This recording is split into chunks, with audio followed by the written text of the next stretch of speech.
Dr. Nia G. Yeah, with Dr. Nia G. Stay where you are, don't go nowhere. Stay where you are, don't go nowhere. Stay where you are, don't go nowhere. Stay where you are, don't go nowhere. You're in the right place at the right time. You're in the right place at the right time. You're in the right place at the right time. You're in the right place at the right time. Hello, everybody. Welcome to Candid Conversations with Dr. Nia G. She is unconventional, unorthodox, and unapologetic. She keeps it real. She keeps it raw. But most of all, she keeps it Christ.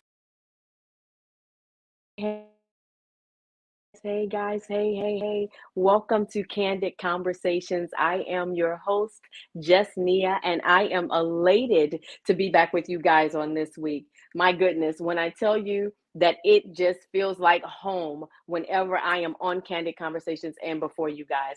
I want to say hello to all of those that continue to support Candid Conversations. Hey guys, do me a favor, like the video, tag someone in this video, and then share it. I believe that the testimony that's coming forward is going to change lives on today. And not just that, I want to speak to my replayers. I want to say, how are you doing? To my replayers, how y'all doing? Thank you so much again for coming in and watching Candid Conversations. We are a place where transparency saves lives, right? We believe in being transparent, real, authentic, raw with what we share, what we disseminate unto the people and the people that give their testimonies. We believe in them being just as real and raw as what we stand for. So I won't prolong the time. Do me a favor, as I stated again, go ahead and share this video, like this video, and then tag someone in it. Let's go on. I want to introduce my guest this week. She is a sweetheart, y'all. Not to mention that she's anointed. Oh my God, that thing is on fire for Jesus. But I want to introduce Apostle Shalonda Williams-Lynard, right? They call her the pastor of love. She is the pastor also of Love Outreach Global E-Church Fellowship. She's also a prophet, the office of a prophet, y'all. She will tell you something and read your mail all the way. Her fellow co-laborers call her the Apostle of Love, as I stated before, because she just has such a sweet spirit about her. She is the award-winning author of 13 books, but this one right here, y'all, #1 bestseller. No, I'm not okay. Excuse me while I unmask. I wrote in big letters down here at the bottom. I gotta get it. Y'all. Excuse me while I unmask. No, I ain't okay. Excuse me while I unmask. She's inspirational and a transformational speaker. This right here, it just sums up everything about her. She's an entrepreneur, a wife, a mom of 6 biological children. She's a grandma, a spiritual mom, and a mentor to many, a social media personality, a playwright, a certified life coach and counselor with a focus on mental health support, grief, bereavement, and self-worth. She also is a book coach and a publisher. Man, when I tell you she is packed full of goodies, this anointed vessel, this woman of God. Y'all, come on, Mr. Producer, bring on my guest for the day so I can love on her. Hey, sis, how are you? Mwah, mwah, mwah. Loving it. The whole vibe of Candid Conversations is everything. Girl, do you hear me? They say Apostle of Love. When I tell you from my very first encounter with you, you've done nothing but love on me. And I appreciate you. I appreciate your heart. It's so pure. I absolutely love you. We're talking tonight about a topic, sis, that not many people want to talk about because it's just taboo. But it's really taboo when it comes to us as leaders in ministry. Yeah. So I want you to go ahead and tell us a little bit of your testimony, and then we're going to get into some questions. But I want the people to hear exactly what you have to say on tonight. Our topic is, if you guys haven't guessed, we're talking about mental health, but we're not just talking about mental health. We're talking about mental health with the leaders in the church. Yes. We're talking about mental health with us, stuff that be going on with us that we don't want to tell nobody. Well, because we don't have the space to tell nobody. Can we be 100% honest? You know, when one of the things that makes me a little bit apprehensive, or has made me apprehensive over the years about sharing things about mental health, is because many of the leaders feel like it's a contradiction, right? It's a contradiction. I love God. I believe God. I trust God. You know, He's a healer, all these different things. And then we begin to go through the motions of mental health and don't reach out to get help because of the contradiction, or because you have a congregation full of people. And if you tell them, hey, you know, I need to take about 6 months because I got to get this thing together, it's really weighing me down, then you have everybody that's judgmental, everybody and their mama them and cousins them and everybody else that want to talk about, oh, and if the pastor can't get their mind right, then how are we supposed to get our mind right? Well, but wait, sis, let me stop you with that though. Mm-hmm. But what about the scripture that goes along with that says, so the priest, so the people? So if we all jacked up mentally, right, we're raising a ministry full of people that perpetuate the problem that we have mentally. So I'm about to, and we do, and that's the problem. The problem is, and I'm going to say this, I'm not trying to mess with nobody, but we've literally been teaching the gospel the way we choose to, as opposed to the way it was meant to be taught. You know, we can preach the cross, and that's great, but the cross is a finished work, and we don't teach the mind of Christ. We don't teach what comes after. And so when we pursue the mind of Christ, we can find peace, we can find our shalom, but we don't teach that. We teach the fanatical, you know, the emotional. We teach those things. We teach, come to the altar, we're going to cast out the devil. But what if it's not a devil? What if it's not a demon? Demons can't be medicated. We can't always tie everything into that one thing. And so when we bring them to the altar and we pray over them and they go through a sort of deliverance, meaning that emotionally they feel, I'm safe, I can just do whatever I want. You know, I can cry, I can spit, I can roll over the floor because it's a safe place for me to be dramatic. And I'm not, you know, again, I'm not trying to be funny, but I've lived it. I've lived it. I've lived it. I've gone to the altar a million times over because I've always loved God with my whole heart. I always felt like, you know, I'm just such a big screw up to you. You know, I'm so this, I'm never going to get it right. What about this flesh? I'm trying to beat it, but nothing's changing. I've gone to the altar again, over and over and over again. I'm crying. I go when my friends don't go. I didn't care nothing about all that, right? But I got up and I was still dealing with the same pressures. I was still dealing with the same shortcomings, as we would call them in the church, the sins, right? All these different things that I never asked for. I didn't ask for that. I didn't ask to be depressed. I didn't ask to be emotional. I didn't ask to, you know, to go say that. Yeah, I didn't ask to go into these moments that I can't explain. You know, people will, like, they ask questions like, well, what's wrong with you? And when you say you don't know, immediately they say, well, you need to know. I mean, if nobody else knows, then you should know. I don't know. I don't know what's wrong with me. I don't know. It's okay for me not to know. I need help as a leader. And we don't. And so when I wrote that particular book, before I wrote the book, I was reading an article about a pastor who had committed suicide. And so, you know, I have a heart for people. So immediately I go looking for other, you know, stories or other statistics. And I'm like, man, we deal with mental health, what we call in the world. But here's the truth, right?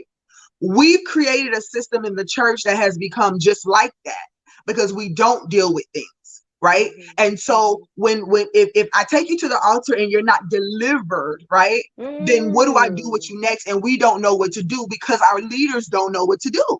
And so they preach a powerful message, Doc. They preach a powerful message, go back to their offices where they're keeping their guns, and they kill themselves. My father was a Baptist preacher. I mean, like my grandfather was a holiness bishop, and they went to church, and he left and got a church in Brunswick. But he was an alcoholic for years. And he was an alcoholic since he was young, trying to cope with the realities that he was experiencing, trying to cope with things because people were telling you, shut your mouth, don't you say that, you will be all right, everything's going to be good. And now you're preaching, because our callings are without repentance. We're gifted to do this thing. You know what I mean? This is our job, our assignment. So when we step out there, just like a CEO of a company, you know, if they blow their brains out, then everybody's like, oh, he was just so overwhelmed. But when we do it, or when things happen to the leaders, then it's, I mean, they need to just, you know, they got to trust God more. You got to pray more. I could not pray more than I do right. You know, and I, seriously speaking, but yet and still, I have to deal with what I have to deal with behind closed doors. And if it wasn't for my husband and the people that know what I'm dealing with mentally, then everybody would assume that I'm either just, I'm over exaggerating, or it's not that serious. It's, so we have to get to a place where we understand, why are they killing themselves? Why couldn't they come to their leaders or their board? You got a whole board dictating what you do with your church. You can't go to your board and say, hey, I need a sabbatical. I have to because take care of me. sis, what I found out is that people that don't have the same gifting and the same calling don't understand what it requires of you. They don't understand when you have the gift of an empath and you pick up stuff from people.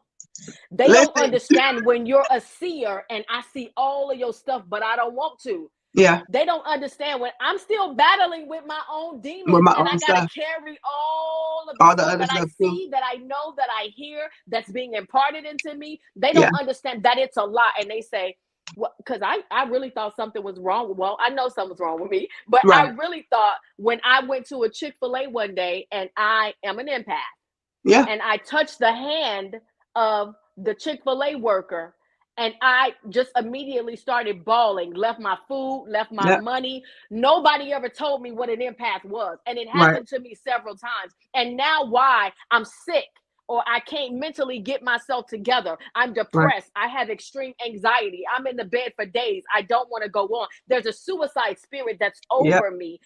What do we do with that? Because like you said, nobody's teaching or telling us. They don't, because here's the thing. It's the same as a person that says to a homeless person, you need to get your life together. And they're looking like, well, what do you think I want? Do you think I want? Because there are some people who choose to be homeless. They rather not have the responsibilities. But the people who are homeless because they had no alternative and they're trying to seek help, but nobody understands it and everybody's turning them away. Well, when you are a leader with that's empathic, because not every leader is. Not every leader can feel. Not every leader is a prophet. Not every leader understands it. And so they begin to do what we've been doing to people for years. Just put a little bit of Jesus on it. And now again, we're going to put Jesus on it, but how? Are we only going to teach that Jesus is the perfected one that didn't go through anything and doesn't understand the woes that we have? We can't keep teaching that, because he never asked us to teach that. And I'm going to go ahead. I'm not going to touch on that tonight, but he didn't ask us to teach that. He really But that's not true. Yeah. That's not true. The Bible says that he was tried and tempted in every area. Right. In so every if that's area. The case, in every area. Yeah. Yeah. But we don't teach that part, so people don't feel as if they have a relatable savior, right? And so we have to get back to teaching the mind. And so this is something that the leaders are going to have to do. And I'm going to touch on something you said a few minutes ago, with the feelings of the empath and being a leader. Every spiritual leader is not. So so because they're not empathic, they don't get to feel it. They feel detached. Right? They feel detached from the people. They only want to play their role, and that's it. I'm gonna teach a little bit. They don't understand the dynamics. So the next book that I'm releasing is called The Bipolar Prophet, or The Diaries of the Bipolar Prophet, because people need to be able to understand the dynamics of what it means to go through and stop denying that it exists. Right? Nobody tells you your diabetes is not there. Nobody tells you that the cancer in your body that they're seeing on it is not there. But because they can't see mental illnesses, unless you go to an expensive place to get your brain scanned, nobody wants to admit that it's there in the church. So your leaders are sitting there saying, I need help, but if I admit I need help, they're going to leave. My congregation is going to leave. The church is going to blame me. And they do. So let's be 100% honest. But that's because they're not taught, because we're in an environment where it says my people perish because of a lack of knowledge, and yet we refuse to get knowledge. We're not teaching them that as the leader, I'm going to get hit first. Yeah. Because I'm covering all of y'all. Yeah. I'm going through for all of y'all, and I'm carrying all of you, plus my own stuff. But here's the thing, I've had people say to me, like when I'm dealing with coaching clients, I've had, especially when we're dealing in from a Christian perspective, because I do mental health support, and it's not just for Christians, because we're not the only people who deal.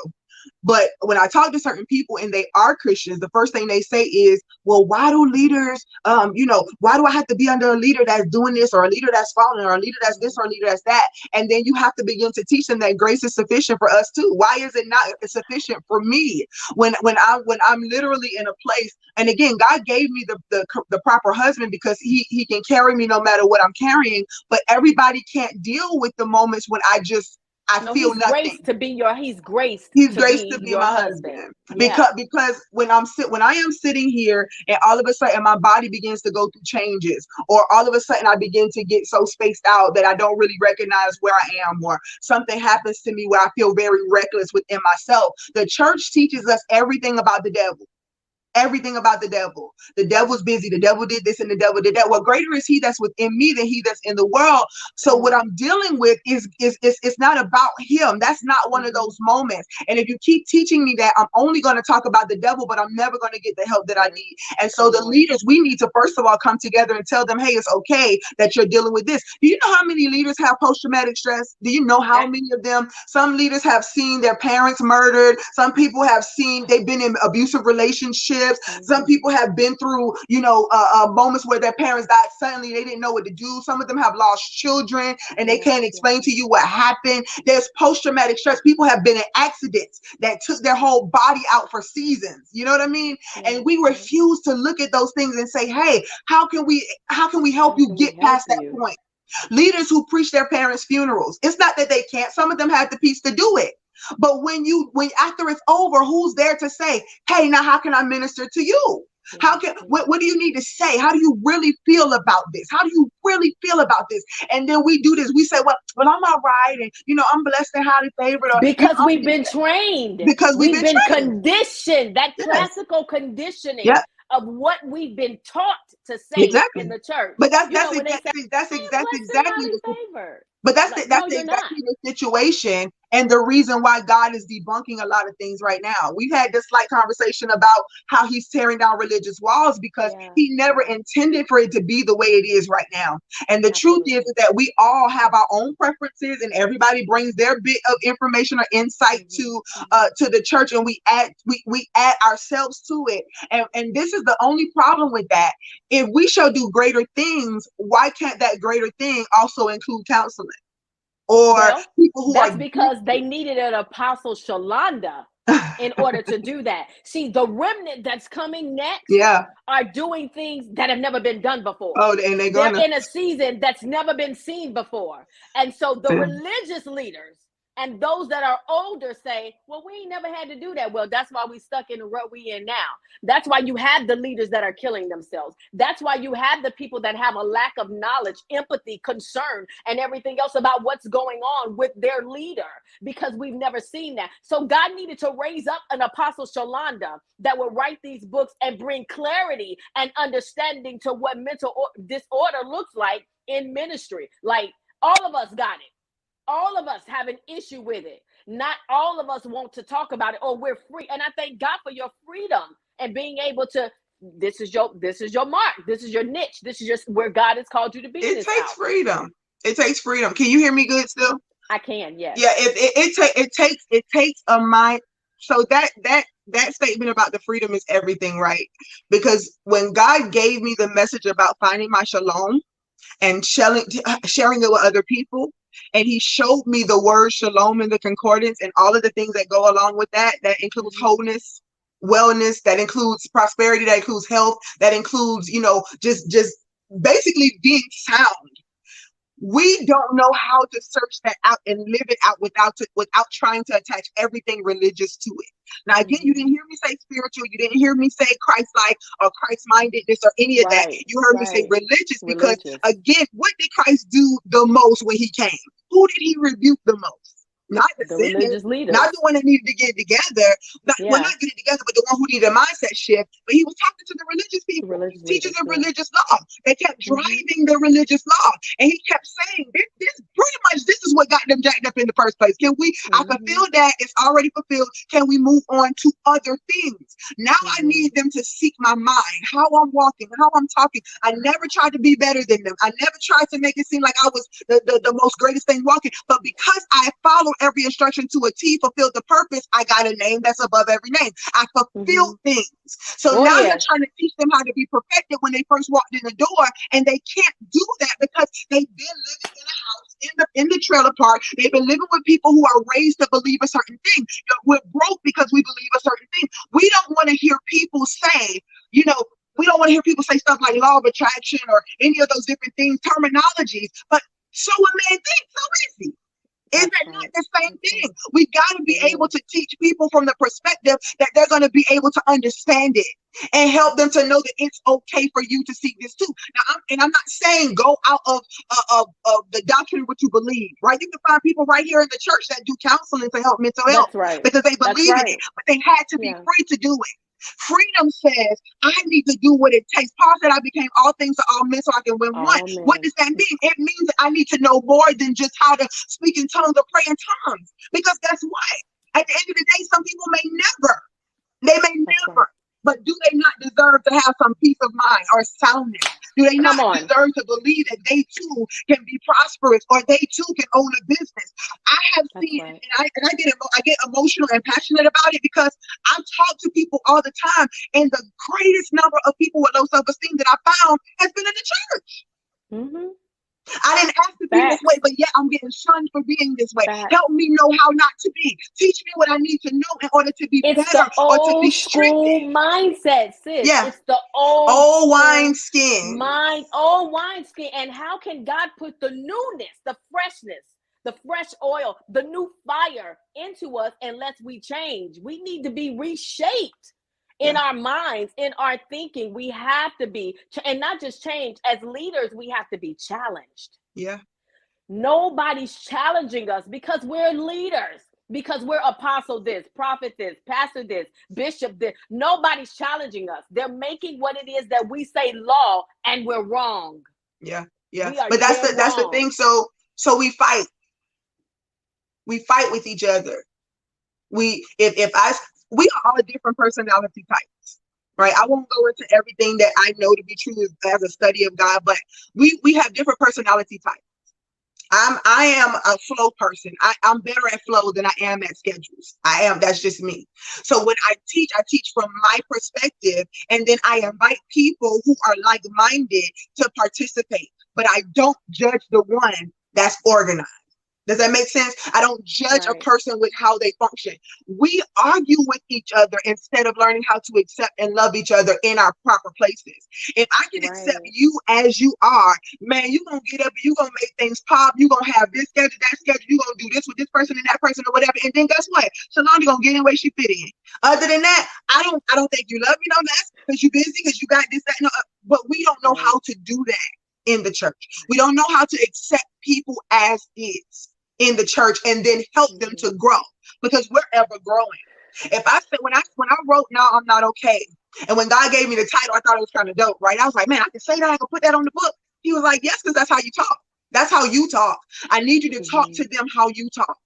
I need you to give them insight from your perspective. I need you to be the coach and the counselor that chats with them, as opposed to trying to give them stuff they don't understand and then show them how to incorporate it. That's what I want to be able to do for the leaders too.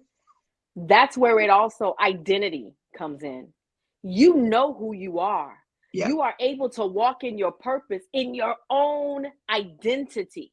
And I ain't got to be like Juanita Bynum. I don't have to be like Paula White. I don't have to be like this person. You are comfortable in your own skin. And so you can give it to them just the way God. Listen, trust me. I was well into my 30s when I began to accept myself, but it came out of having an experience with God. Listen, I'm frustrated right now, girl, because I'm watching this clock go down on us. It's all right. You got to come back, because this conversation is needed. I mean, like, you got to come back soon. So check your schedule, because this conversation is much needed. We have leaders that are dying by our own hands. But they're in that. So let me speak to that, okay? If it was not for my personal relationship with God, I would have been dead, right? Because I've gone through this many times over. one of the things that people who have never dealt with mental illness or mental health issues that they will probably never understand is the pain that you feel that you can't touch, right? The pain that you feel that you can't touch. I can't touch depression. I can pray over it. I can have other people pray for me. We do it for each other all the time as leaders. We smart enough to know, hey, look, I need you to put me on the list. You feel me? So we have people praying. But what people don't understand is sometimes people just want the pain to stop. To stop. The pain that I can't touch. You cannot. And if you give me medicine, because I'm not against medicine, but I understand what medicine does. It's there to calm or soothe the symptom. But it doesn't erase it for me. And so when I get ready to talk about bipolar disorder or depression, or some of our leaders who deal with schizophrenia, but yet they're still called and chosen, that laid on the altar 100 times because I believe God can heal me, but it just decided not to take it. So what do I do with it? That's been my issue. What do I do with this? And so now he's giving me the answer. Talk to other leaders who feel the pain they cannot touch. Listen. Who feel the pain they can't touch. You will check your schedule. Check your schedule, because okay, we're gonna schedule it. We gotta have more time. Check your schedule. I love you. Do me a favor. I need for you to give the people your information on how they would locate you on social media, your platforms, your websites, all of that, your business information. Please give that to the people. Okay, you can reach me at my website, which is theinspirationaltreasure.com. You can also follow me on Facebook at Inspirational Treasure. Please leave the I off of it. I just had to be a little bit different. But follow me on Instagram at the same. You can find me on Amazon.com. Just look up Shalonda Treasure Williams and you'll find all the books. Yeah, just stay connected. We got a lot to talk about in this season. Check your calendar. You got to come back like immediately, like we'll do it. Because this is a conversation that is so needed. We're dying. We are dying by the tropes as leaders. And so we definitely have got to finish this conversation and this topic. This is your area of expertise. And so we'll see you back. I love you. I love you back. Thank you so much. You're welcome. Listen, guys, thank you so much for joining your girl, Just Nia, on Candid Conversations. Do me a favor, like this video, tag somebody in it, share it. If you have not gone over to like my YouTube page, please go to Just Nia on YouTube and like the page and subscribe. Also, join my All Things Just Nia Facebook group where we're going to be having some more conversations. In fact, I believe that I'm going to get with Apostle Shalonda this week, and we're going to ask some questions about mental health with leaders in order that we can give more understanding about what happens to us as leaders. Because I'm telling y'all, this epidemic is serious when it comes to leaders and us being unstable mentally with mental health issues and not knowing how to navigate our way through this. So got a little while. She'll be back, and we're going to have a conversation on the All Things Just Nia page. Thank you so much for joining us. We'll be back on next Tuesday with a prophetess, Z Wallace, and her story. Gonna knock your socks off. Y'all just wait, and I'll see you tomorrow. It's Wednesday, y'all. Noon with Nia. We'll be back with a new topic of discussion for 30 minutes of inspiration and encouragement. I love you guys with the love of the Lord, and I'll see you on tomorrow. Mwah. Peace and blessings. Bye-bye.